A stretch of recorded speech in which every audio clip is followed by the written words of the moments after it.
পটুয়াখালীর কলাপাড়ায় কোস্টগার্ডের অভিযানে 12.5 মণ বিভিন্ন প্রজাতির সামুদ্রিক মাছ জব্দ করা হয়েছে।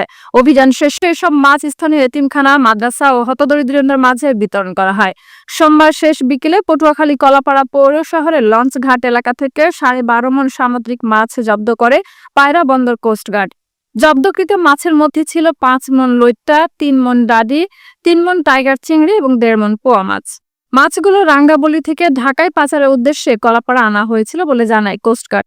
সরকারের নিষেধাজ্ঞা সত্ত্বেও অসাধু জেলেরা সাগর থেকে এসব মাছ আহরণ করে বলে অভিযোগ ওঠে।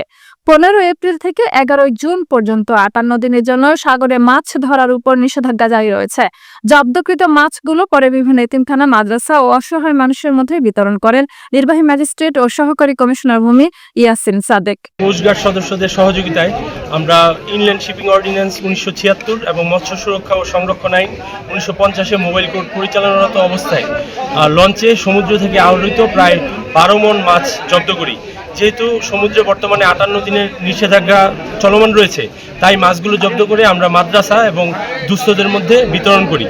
কলাপাড়ার এই অভিযানে মাছ রক্ষায় প্রশাসনের সক্রিয় ভূমিকা ইতিবাচক বার্তা দিচ্ছে।